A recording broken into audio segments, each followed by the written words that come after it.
할렐루야.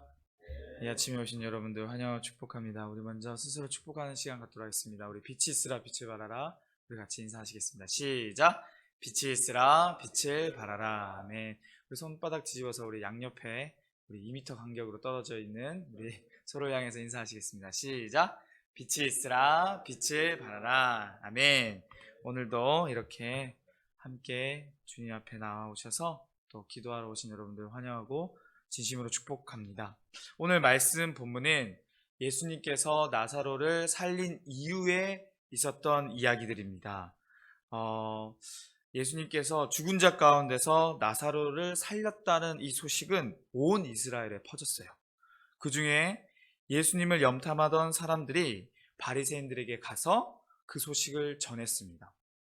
당시 바리새인들은 장차 왕으로 다스리실 메시아를 고대하며 일종의 과도 정부, 임시 정부를 수립한 상태였습니다. 그런데 놀라운 기적과 같은 소식들이 이들에게 자꾸만 찾아옵니다.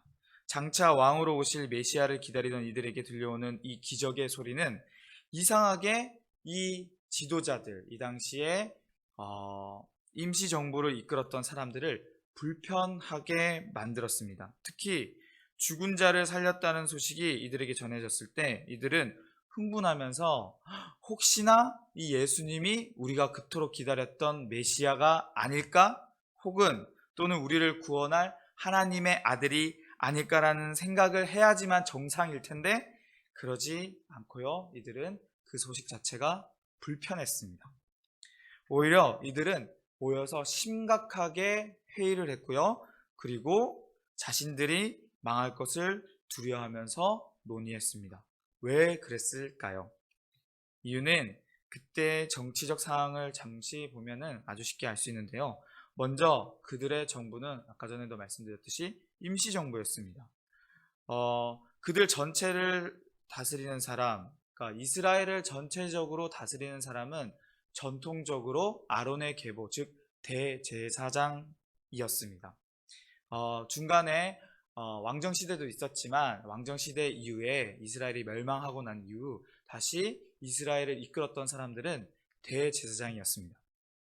특별히 신구약 중간기에 이스라엘 역사에선 메시아가 오실 때까지 대제사장에게 왕의 모든 권리와 특권이 부여되었습니다. 그런데 대제사장은 레위지파, 여러분이 잘 아시는 것처럼 레위지파 중 아론의 계통에서 흠이 없는 장자가 계승하는 것으로 되어 있었습니다만 이때는 로마가 지명했습니다. 이 대제사장을 로마가 지명했어요. 그리고 이때도 이 사람들이 아론의 계보인지도 모르는 일종의 사독의 자손들이다라고 스스로를 표방하는 그 사람들 중에서 로마가 지명했습니다. 그래서 사독의 자손이다 해서 그 사람들을 사두개파라고 이렇게 표현하기도 합니다. 즉 로마의 편에서 이 사람들이 정말로 하나님 뜻 가운데 있어서 제사장으로서의 역할을 감당하는 것이 아니라 로마의 편에서 자신의 권력을 유지한 채 로마의 욕심을 채워주는 역할을 하는 사람들이 제사장 계열, 즉 사두개파 대제사장의 사람들이었습니다. 그리고 또 다른 한쪽에서는 또 권력을 유지하는 사람들이 있었는데요. 장로들 가운데 일상을 다스리는 사람들을 뽑았습니다. 그것이 산헤드린, 즉 국회와 또 대법원의 기능을 겸비한 이스라엘 최고의 지도 기구였습니다. 이 통치 기구에서 유대의 정치적인 그런 정책들을 결정했고 또 사람들을 다스리는 권력이 있었어요. 그래서 산헤드린은 독립을 꿈꾸는 유대인들 편에 서서 자신들의 권력을 유지하는 것이 최고의 목표로 삼는 사람들이었습니다. 이 사람들은 누가 이끌었냐면은 바리새인들이 이끌었어요. 즉 대제사장 중심의 사두개파와 산헤드린 중심의 바리새인들은 로마의 욕심과 독립의 열망 사이의 불편한 균형을 유지한 채 자신들의 권력을 이어가는 것이 최우선의 목표였던 사람들이었습니다. 한마디로 이 둘의 기관은 각자 예수님께서 왕으로 오신다면 다 물러나야 되는 사람들이었습니다. 그런데 이들은 그 변화가 싫었던 거예요. 한번 생각해 보십시오. 갑자기 예수님이 오셔서 왕으로 오신다고 했을 때 자신들의 기득권을 내려놓고 순수하게 예수님을 왕으로 받아들일 수 있는 사람이 과연 몇 명이나 되었을까요? 오늘 본문의 대화는 이 사내들인의 대제사장들이 와서 심각하게 회의하며 논의하는 그런 장면입니다. 한마디로 그 당시에 대통령이 국회에 와서 어떤 문제를 가지고 회의를 하는데, 현재로서는 만약에 대통령이 국회에 와서 무엇인가를 이야기를 한다고 보면은 주로 전시 상황입니다. 선전포고를 하기 위해서 어떤 큰 일을 준비하기 위해서 할 때나 그런 일이 일어나는데요. 한마디로 본문에서는 지금 무언가가 대단한 일이 이루어지고 있다는 것을 뜻합니다. 그런데 그들의 결정은 그들이 그토록 기다려왔던 메시아 예수님을 왕으로 모시겠다는 것이 아니라 그 예수님을 죽이기로 최종 결정을 했습니다. 성경에서 수없이 예언되었던 메시아의 모습들이, 또 그런 메시아의 그 바른 표적들이 다 나타나고 보이셨는데, 그랬던 예수님을 오히려 그들은 죽이기로 결정합니다.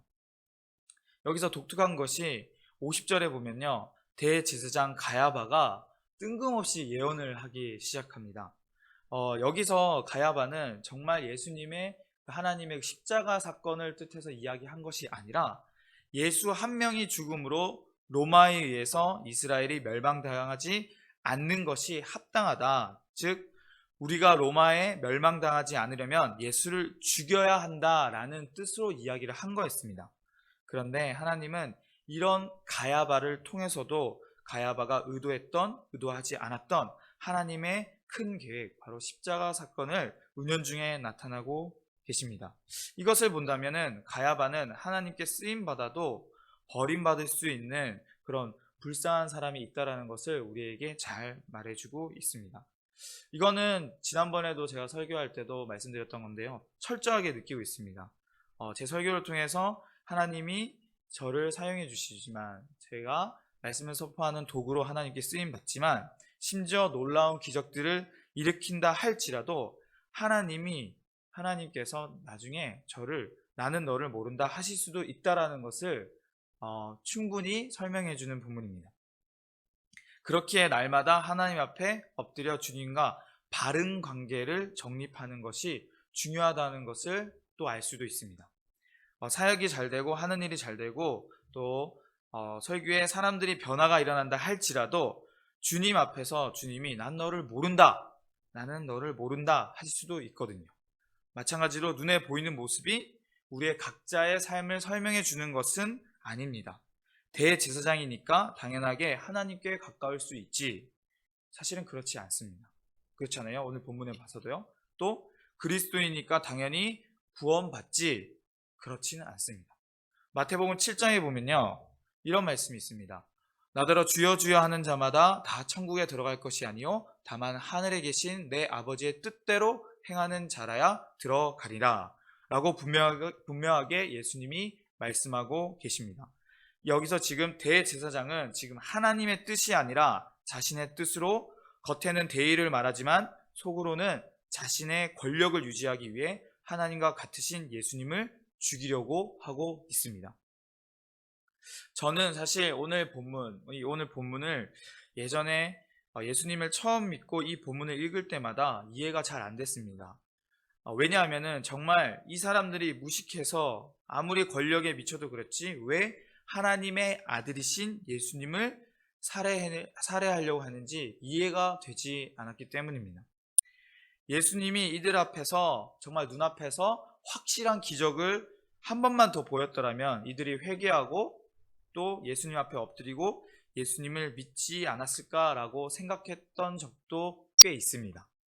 그런데 저희 일상생활들, 또 이런 순진함을 벗어나서 서글프지만 흔해 빠진 그런 현실들을 보면은 어떤 흔해 빠진 현실이냐면, 일반적인 사람들은 예수님을 원하지 않는다는 것, 그리고 진리 앞에 서기를 원하지 않으며 진리를 거절한다는 그런 흔해 빠진 현실을 보면서 유대 지도자들이 왜 이런 행동을 했구나, 유대 지도자들의 이 행동이 점차 이해가 되었습니다. 마찬가지로 현재 많은 사람들이 진리 앞에서 자신들을 속이며 살아갑니다. 그리고 진리 앞에서 자신의 모습이 다 홀라당 벗겨지는 것을 좋아하는 사람은 아무도 없다는 것을 알았습니다. 예수님은 그저 사람들이 진리 앞에서 자신들의 연약함과 부족함을 알고 예수님 없으면 아무것도 할 수 없음을 고백하기를 원하시는데요. 그런데 모든 사람들은 자신의 모습을 가리기에 급급합니다. 그렇기에 예수님께서 그들 앞에서 그들의 마음에 악한 것을 홀라당 다 벗겨 보인다 할지라도 그들은 예수님을 마음으로부터 인정할 수 없고 진정으로 예수님을 주인으로 모실 수 없기에 영생이 허락되지 않는 것입니다. 첫 번째 사람 아담이 그랬고요. 하와도 그랬습니다. 자신들의 악이 온 천하에 다 들통났으나 그들은 변명하기 급급했고 하나님께 엎드리기보단 하나님께 분노하며 책임을 떠넘기기에 바빴습니다. 사랑하는 여러분, 자신을 속이는 거짓보다 더 어리석은 게 있을까요? 주변 사람들은 속일 수 있습니다. 충분히 속일 수 있습니다. 심지어 사이코패스나 또는 소시오패스 같이 자기 자신도 속이는 사람도 있습니다. 그런데 절대로 속일 수 없는 분이 한 분 계십니다. 바로 그분은 우리의 마음을 감찰하시고 우리의 생각을 아시는 바로 하나님이십니다. 하나님을 속일 수는 없습니다. 예수님께서는 이 하나님을 속이던 이들을 그저 내버려 두셨습니다. 한마디로 유기하신 겁니다. 종교 지도자들은 예수 그리스도의 진리를 고의로 거부했고 수많은 기적들을 보이신 예수님을 거절했습니다. 그런 자들을 하나님께서는 그냥 내버려 두셨습니다. 로마서 1장 28절에는 이들을 향한 하나님을 표현하는 것이 있는데요. 또한 그들이 마음에 하나님 두기를 싫어하며 하나님께서 그들을 그 상실한 마음대로 내버려 두사 합당하지 못한 일을 하게 하셨으니 하나님께서는 진리를 거절하고 자꾸만 반항을 고집하는 자들을 여러 번 이야기하면 말을 듣지 않는 자들에게 그냥 내버려 두십니다. 그리고 자신들의 악한 모습으로 자신들이 가야 할 곳을 스스로 나타나게 하십니다. 그런데 예수님을 믿는 우리는 그렇게 해서는 안 됩니다. 오늘 본문의 사람들, 대제사장들과 바리새인들의 이야기를 타산지석으로 삼아서 진정으로 솔직하게 예수님이 필요합니다. 내 마음대로 했던 내 인생 진정으로 예수님이 필요합니다 하며 진리를 거절하지 않고 예수님 앞에 무릎 꿇고 나가야 합니다. 사랑하는 여러분, 오늘 본문의 주제는 아주 단순합니다. 진리 앞에서 하나님을 속이려 하지 말고 오히려 내 자신을 속이지 말고 본능적으로 진리인 줄 알면서도 그것을 듣지 않으려고 스스로 입막을 하거나 거리가 뒀던 이 소리를 듣자가 바로 오늘의 주제입니다. 혹여나 최근에 주님께서 우리의 삶 가운데서 내 잘못을 지적한 것이 있다면 하나님께 감사하시면서 오히려 하나님께 더욱더 나아가시고 그 마음의 소리를 들어야 합니다. 잘못인지 뻔히 아는데도 그 행동을 그만두라고 경고하는 내면의 바른 소리를 절대로 무시하시지 마시길 바랍니다. 어제 제가 강가를 걸었습니다. 강가를 걸으면서 오후에 따뜻한 날씨 가운데 강가를 걷는데 저희 부모님이 예배를 잘 드렸는지 또 주일을 어떻게 잘 보내셨는지 전화를 드렸습니다. 그런데 이제 울산 고향에도 똑같이 다들 이제 온라인 예배를 드려서 온라인 예배로 부모님께서 예배를 드렸다고 합니다. 그런데 저희 아버지는 이제 예배가 익숙하지 않으니까요. 저희 아버지는 이제 예수님 믿은 지가 얼마 되지 않아서 익숙하지가 않아서 이 유튜브를 보면서 자연스럽게 처음엔 앉으셨다가 그리고 누우셨다가 베개를 눕고 한숨 주무셨다는 겁니다. 그래서 제 마음이 아버지 예배는 잘 들으셔야 됩니다. 정말 바른 자세로 정말 그 예배 자리에 가서 예배를 드려야 되는 그 심정으로 아버지 예배를 잘 들으셔야 됩니다 라고 처음에는 권면을 시작했어요. 그런데 점차 제 마음의 소리는 그만하면 됐다, 그렇게 하지 마라 라는 그런 하나님의 음성이 들림에도 불구하고 더 이제 나가는 거예요. 아버지 왜 그러셨어요? 왜 그러셨어요? 하면서 나중에는 신경질도 내고 또 화도 내는 겁니다. 네. 아버지 운동하셔야죠. 운동하셔야죠. 부터 시작해서 여러 가지 답답한 것들이 마구마구 올라와서 아버지께 모든 것을 쏟아내 버렸어요. 그런데 또 저녁에 생각해 보니까 제 마음 가운데 그것이 불편한 거예요. 아, 내일 설교도 해야 되는데 왜 내가 그랬지? 내가 왜 그랬지? 이런 마음에 너무너무 불편한 거예요. 그래서 자기 전에 9시 좀 넘어서 하나님께 기도했습니다. 하나님 죄송합니다. 제가 이렇게 불편하고 이 마음에 답답함이 오는 이유가 어쩌면 하나님이 하실 건데 저희 아버지를 변화시킬 것은 제가 아니라 저의 새치어 이 짧은 혀로 아버지를 변화시킬 것이 아니라 하나님의 능력으로 변하실 건데 하나님 제가 너무 경솔했습니다. 죄송합니다. 용서해 주세요. 하고 기도를 하고 저희 아버지께 다시 전화를 드렸습니다. 아버지 아까 제가 너무 말을 좀 심하게 해서 죄송했어요. 용서해 주세요. 했더니 저희 아버지는 뭐가 이러시는 거예요. 네, 뭐 생각도 안 했는데 아니 그냥 제 마음에 그런 마음이 올라와서 아버지께 이렇게 말씀을 드렸어요. 아버지 다음 주는 예배 잘 드리시고요. 또 건강 잘 유의하시고 밖에 나가실 땐 꼭 마스크 쓰고 운동하실 때도 또 건강 유의하시면서 상황 잘 판단하셔서 하셔요 라고 이렇게 말씀을 드렸습니다. 저는 하나님께 너무나 감사드렸습니다. 왜냐하면은 그렇게 가족이니까 친하니까 이렇게 함부로 얘기했다 할지라도 그럴 수 있지 당연히 그럴 수 있지 라고 넘길 수도 있겠지만 근데 제 마음을 불편하게 했던 이 내면에 올라오는 이 소리에 대해서 하나님이 나에게 있어서 잘못했다라고 이야기하시는구나 라고 했다는 것에 그걸 캐치할 수 있다는 것에 너무너무 감사했습니다. 아버지께 전화 드려서 사실 좀 하기 싫었어요. 그렇게 전화를 드려서 아버지 죄송해요 라고 말하기가 너무 싫었습니다. 그런데 그 내면의 소리를 듣고 그렇게 해야겠다라는 마음이 오늘 이 설교를 미리 다 써놓고 나니까 보니까 그런 상황이 이미 벌어진 거예요. 근데 제가 그런 상황도 정리하지 않은 상태에서 설교 강단에 올라와서 설교한다는 자체가 또 이것도 하나의 또 거짓을 쌓는 것 같아서 제 마음이 너무 불편했던 겁니다.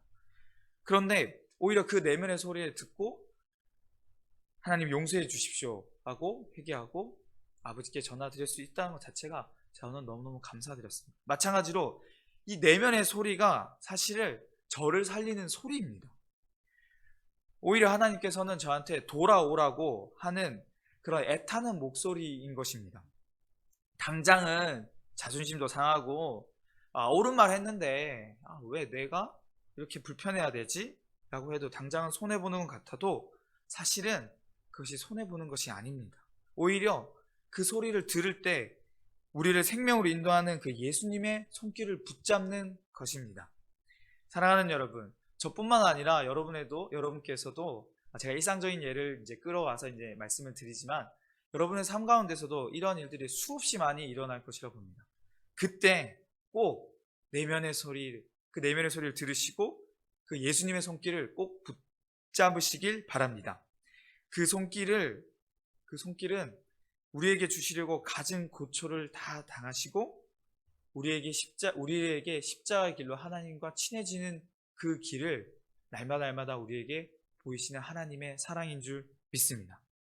때로는 우리의 연약함도 잘 아세요. 하기 싫은 것도 또 때로는 답답한 것도 수없이 예수님께서는 다 이해하십니다. 히브리서 4장 15절에 보면 이런 말씀이 있습니다. 하반절에 보면은 우리에게 있는 대제사장은 우리의 연약함을 동정하지 못하실 리가 아니요 모든 일에 우리와 똑같이 시험을 받은 이시로되 죄는 없으시니라.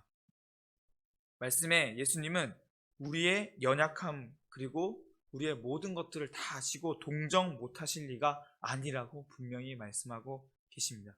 그렇기에 내면의 소리, 우리의 영혼을 살리는 하나님의 말씀을 잘 듣고 그것을 붙드시려고 순종하시려고 하시길 바랍니다. 그럴 때 하나님께서 놀라운 은혜를 우리의 삶 가운데 베풀어 주십니다. 마가복음 10장 45절에는 이런 말씀이 있습니다. 네, 감사합니다. 인자가 온 것은 섬김을 받으려 함이 아니라 도리어 섬기려고 하고 자기 목숨을 많은 사람의 대속물로 주려 함이니라. 예수님이 이 땅에 오셔서 우리의 삶 가운데서 이렇게 끊임없이 우리의 삶을 조정하시고 우리의 삶을 이끌어 가시는 이유는 예수님이 잘 되고자 하는 것이 아닙니다. 우리에게 하나님이 가지고 있는 놀라운 선물들을 다 주려고 섬기려고 하시기 때문입니다. 요한복음 10장 10절 하반절에 보면 이렇게 됩니다. 예수님이 온 것은 양으로 생명을 얻게 하고 더 풍성히 얻게 하려 하는 것이라.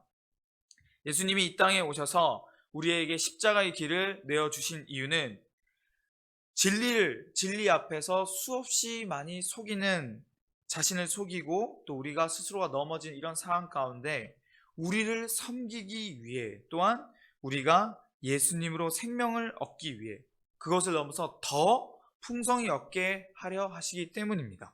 그 풍성한 사랑, 삶에서 그 풍성한 은혜를 우리 모두 다 누리시길 바랍니다.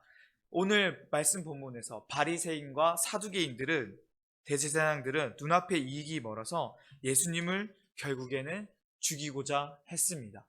멀리 보지 못하고 영원한 생명을 주시고 정말 풍성히 엄청난 은혜를 많이 주시는 그 하나님이신 예수님을 바라보지 못하고 자신의 권력과 자신의 눈앞에 있는 그것들을 지키기 위해서 진리 앞에 외면하고 숨고 도망가고 결정적으로 진리를 죽이려고 했습니다.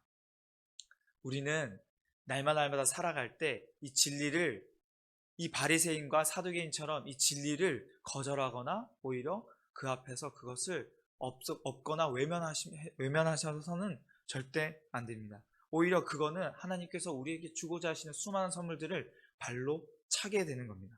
오히려 그러지 마시고 오히려 그 앞에서 순종하시며 오히려 하나님이 주고자 하시는 놀라운 은혜를 다 받아 누리시는 복된 저와 여러분 되시길 주님의 이름으로 축복합니다.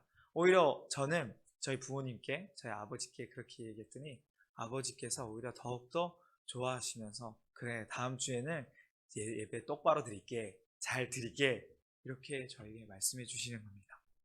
사랑하는 여러분, 오늘 하루도 진리 대신 예수님을 더욱 붙들고 살겠다 결단하시면서 예수님 없이는 한 걸음도 나갈 수 없습니다, 못 걷습니다 하고 다리끄댕이 붙잡는 심정으로 기도하시면서 또 놀라운 은혜의 주인공 되시길 주님의 이름으로 축복합니다.